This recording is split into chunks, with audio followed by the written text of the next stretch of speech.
So gyms have been open for a couple of weeks now, and I hope we've all been enjoying it. I want to take a minute just to talk about making the most out of your sessions.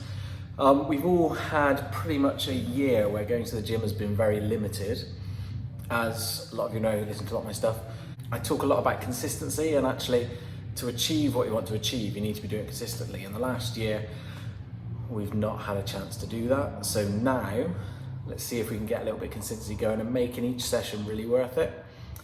The reason I bring this up is because last week I observed two people in particular, and their workouts just made me wonder a little bit. There was one who's a lady, she came into the gym, got an hour in there.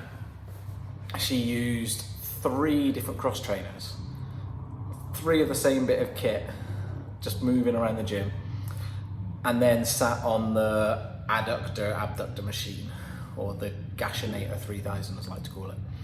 The other one was a young lad who came to the gym. I think he was trying to train back and buys, but we'll see. The reason for that is he did one interesting bent over row, bench supported, and then spent about 55 minutes of his hour doing a variety of poorly executed bicep curls. And both of those, I just think, have you really used your time effectively? Have you got the most out of it?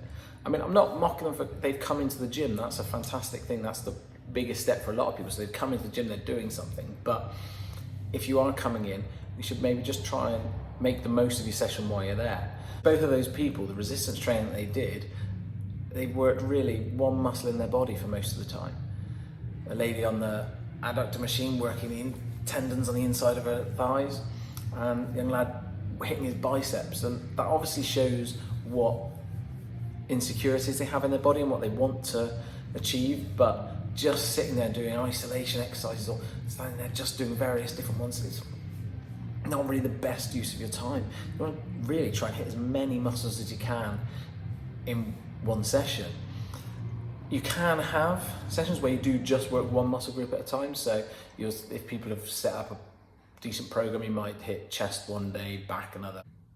Then you can't even have a decent session where you just do one exercise, just making sure that the volume is up there so you get the benefits from it.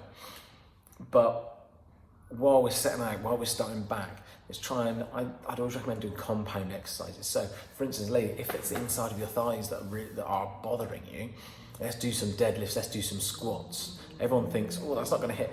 But alter your position. So if you come and do some sumo squats, sumo deadlifts with your feet nice and wide and then it's going to start to hit the inside of your legs a little bit more. But you're also going to hit the rest of your legs as well. And your glutes, your hamstrings, your quads, they're all going to get a decent bit of work as well, rather than just isolating one muscle.